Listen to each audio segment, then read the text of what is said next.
ನಮಸ್ತೆ ಎಲ್ರಿಗೂ ವಿಜಯಾಸ್ word YouTube ಚಾನಲ್ಗೆ ತಮ್ಮೆಲ್ಲರಿಗೂ ಸ್ವಾಗತ. ಯಾರೆಲ್ಲ ನನ್ನ ಚಾನಲನ್ನು ಸಬ್ಸ್ಕ್ರೈಬ್ ಆಗದೆ ನೋಡ್ತಾ ಇದ್ದೀರಿ, ಪ್ಲೀಸ್ ಸಬ್ಸ್ಕ್ರೈಬ್ ಆಗಿ, ಲೈಕ್ ಮಾಡಿ, ಶೇರ್ ಮಾಡಿ, ಕಮೆಂಟ್ ಮಾಡಿ, ಬೆಲ್ ಬಟನ್ ಕ್ಲಿಕ್ ಮಾಡೋದನ್ನು ಮರಿಬೇಡಿ. ಆಲ್ ಅಂತ ಬರುತ್ತೆ, ಅದನ್ನು ಸಹ ಕ್ಲಿಕ್ ಮಾಡಿ. ದಸ್ವೀರ್ ಪಟೇಲ್ ಅನ್ನೋ ಅಣ್ಣಂದರು ವಿಜಾಪುರ ಜಿಲ್ಲೆ ಶಿವಣಗಿ ತಾಲೂಕಿಂದ ನಿನ್ನೆ ನೈಟ್ ನಮಗೆ ಫೋನ್ ಮಾಡಿದರು. ನಾಳೆ ಬೆಳಿಗ್ಗೆ ನಾವು ಬರ್ತಾ ಇದ್ದೀವ್ರಿ, ನಿಮ್ಮ ವಿಡಿಯೋ ನೋಡಿದ್ವಿ, ಅದರಲ್ಲಿ ಫೋನ್ ನಂಬರ್ ಸಿಕ್ತು ನಮಗೆ 14 kg ಕಾಯಿ ಬೇಕು, ನಾಳೆ ಬೆಳಗ್ಗೆ ಬರ್ತಾ ಇದ್ದೀವಿ, ನೀವು ಎಲ್ಲರ ನಮಗೆ ಅಡ್ಜಸ್ಟ್ ಮಾಡಿ ಕೊಡಿಸ್ಲೇಬೇಕು, ನಾವು ಕಾಯಿ ಇಲ್ಲ ಅಂತ ಹೇಳಿದ್ವಿ ಅವ್ರು ಫೋನ್ ಮಾಡಿದಾಗ.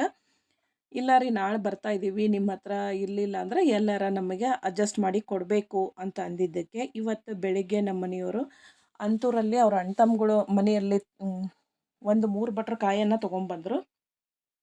ಅವು ಡಿವೈಡ್ ಆಗಿರಲಿಲ್ಲ ರೀ, ಬಿಳಿದು ಕೆಂಪು ಅಷ್ಟೇ ಆರಿಸಿ ಇಟ್ಟಿದ್ರು ಅವರು. ನಾವು ತಗೊಂಡು ಬಂದು ಅದನ್ನು ತುಂಡು ಕಾಯಿ, ವೈಟ್ ಕಾಯಿ ಎಲ್ಲ ತೆಗೆದು ಗ್ರೇಡಿಂಗ್ ಮಾಡಿ ಅವ್ರು 3 ಗಂಟೆ ಅಷ್ಟೊತ್ತಿಗೆ ಬಂದರು. ಬಂದಮೇಲೆ 14 kg ಕಾಯಿಯನ್ನು ಕೊಟ್ವಿ ಅವರಿಗೆ. ಯಾರಿಗೆಲ್ಲ ಬೀಜದ ಕಾಯಿ ಬೇಕು, ಇನ್ನೇನು ಭಾಳ ದಿನ ಇಲ್ಲರಿ, ಟೈಮು 15ರಿಂದ 20 ದಿನದ ತನಕ ಐತಿ. ಈಗ ಆರಿದ್ರಿ ಮಳೆ ಸ್ಟಾರ್ಟ್ ಆಗಿರೋದ್ರಿಂದ ಯಾರೆಲ್ಲ ಬೀಜದ ಕಾಯಿಯನ್ನು ತೊಗೊಂಡು ಹೋಗಿದ್ದೀರಿ ಅವರು ದಯವಿಟ್ಟು ಬಿತ್ತನೆ ಮಾಡಿರಿ.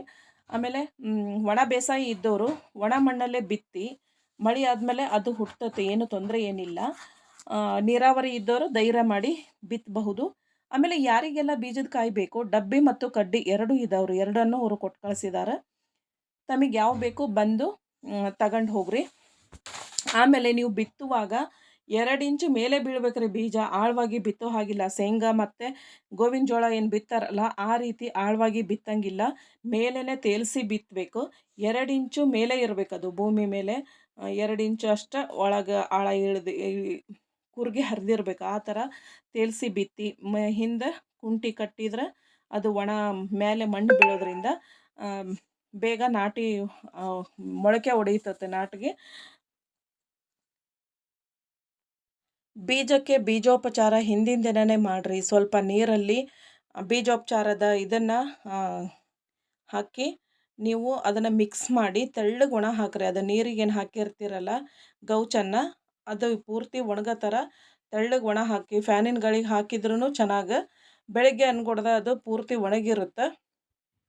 ಅದನ್ನು 2 ಎಕರೆ ಹೊಲಕ್ಕೆ 1 ಚೀಲ DAP ಗೊಬ್ಬರದಲ್ಲಿ ಮಿಕ್ಸ್ ಮಾಡಿ ಬಿತ್ತನೆ ಮಾಡಿರಿ. ಯಾರಿಗೆಲ್ಲ ಬೀಜ ಬೇಕು ದಯಮಾಡಿ ಬೇಗ ಬಂದು ತೊಗೊಂಡು ಹೋಗ್ರಿ. ಇನ್ನು ಬೀಜದ ಕಾಯಿ ಸ್ಟಾಕ್ ಇಲ್ಲ, ನಮಗೂ ಹುಡ್ಕಾಡ್ಕೊತ ನಿಲ್ಲೋದಾಗಲ್ರಿ. ನೀವು ಫೋನ್ ಮಾಡಿದಾಗ ಯಾರ ಮನೆಯಲ್ಲೂ ಅಷ್ಟೊಂದು ಬೀಜದ ಕಾಯಿ ಸಿಗ್ತಾ ಇಲ್ಲ. ಇಷ್ಟಿದಾವೆ ನೋಡ್ರಿ, ಇಲ್ಲಿ ತೋರಿಸ್ತಾ ಇದ್ದೀವಲ್ಲ ಡಬ್ಬಿ ಮತ್ತು ಕಡ್ಡಿ ಇಷ್ಟಿದಾವು. ಯಾರಿಗೆಲ್ಲ ಬೇಕು ಬೇಗ ಬಂದು ತೊಗೊಂಡು ಹೋಗ್ರಿ. ಆಮೇಲೆ ಮಳೆನೂ ಚೆನ್ನಾಗೈತೆ. ಈಗ ಆರಿದ್ರಿ ಮಳೆ ಸ್ಟಾರ್ಟ್ ಆಗಿರೋದ್ರಿಂದ ಇವಾಗ ನೀವು ಬಿತ್ತಿದ್ರಿ ಅಂದ್ರೆ ಮೂಡುಗಾಳಿ ಅನ್ನೋಷ್ಟೊತ್ತಿಗೆ ಗಿಡ ತುಂಬ ಕಾಯಿ ಹಿಡಿದಿರ್ತಾವ್ರಿ ಅವು. ಆಮೇಲೆ ಗಿಡ ಒಣಗಕ್ಕೆ ಸ್ಟಾರ್ಟ್ ಆಗುತ್ತೆ, ಕಾಯಿನೂ ಒಣಗಕ್ಕೆ ಸ್ಟಾರ್ಟ್ ಆಗ್ತಾವೆ. ಆಮೇಲೆ ಖಾರ ಆಗಕ್ಕೆ ಸ್ಟಾರ್ಟ್ ಆಗ್ತಾವ್ರಿ ಕಾಯಿ, ಅಲ್ಲಿ ತನಕ ಖಾರ ಆಗಿರೋದಿಲ್ಲ ಅಂತಾರೆ, ಆಮೇಲೆ ಖಾರ ಆಗ್ತಾವಂತ. ಇವಾಗ ಬಿತ್ತನೆ ಮಾಡಿದ್ರೆ ಅದಕ್ಕೆ ಬ್ಲಾಕ್ ಟ್ರಿಪ್ಸ್ ಅನ್ನೋ ರೋಗ ಕಮ್ಮಿ, ಅಟ್ಯಾಕ್ ಆಗೋ ಸಾಧ್ಯತೆ ಇಲ್ಲ. ಆಮೇಲೆ ಆರಿದ್ರಿ ಮಳೆಗೆ ಬಿತ್ತಿದ್ರೆ 6 ಕಾಯಿ ಜಾಸ್ತಿನೂ ಆಗ್ತಾವಂತ. ಆದ್ದರಿಂದ ಯಾರೆಲ್ಲ ಬೀಜದ ಕಾಯಿಯನ್ನು ತೊಗೊಂಡು ಹೋಗಿದ್ದೀರಿ ಪ್ರತಿಯೊಬ್ಬರಿಗೂ ನಾವು ಫೋನ್ ಮಾಡ್ತೀವಿ, ಇನ್ಮೇಲೆ ಬಿತ್ತಿದ್ರ ಇಲ್ವಾ ಅಂತೇಳಿ ಕೇಳಲಿಕ್ಕೆ ಫೋನ್ ಮಾಡ್ತೀವಿ. ನಮ್ಮ ಹತ್ರ ತೊಗೊಂಡು ಹೋದರ್ದು ಆಲ್ಮೋಸ್ಟು ನಾವು ಫೋನ್ ನಂಬರ್ ತೊಗೊಂಡಿದ್ದೀವಿ.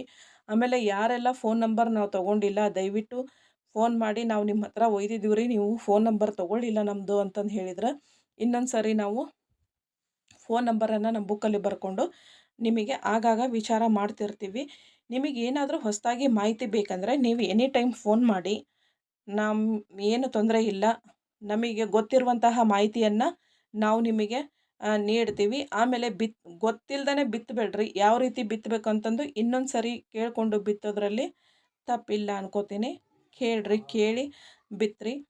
ಆಮೇಲೆ ಒಂದಿಷ್ಟು ಭಾಗದಲ್ಲಿ ಅಣ್ಣಂದ್ರಿಗೆ ಜಾಸ್ತಿ ಮಳೆ ಆಗೈತಂತೆ, ಬಿತ್ತಕ್ಕೆ ಇನ್ನೂ ಅವಕಾಶ ಇಲ್ಲರಿ ಅಂತಂದು ಹೇಳಿದರು. ನಾವು ಫೋನ್ ಮಾಡಿದ್ವಿ, ಜಾಸ್ತಿ ಮಳೆ ಆಗಿದೆ ರೀ, ಇನ್ನೂ ಬಿತ್ತಕ್ಕೆ ನಮಗೆ ಹಸಿ ಜಾಸ್ತಿ ಇದ್ದಾವೆ ಅಂದರು.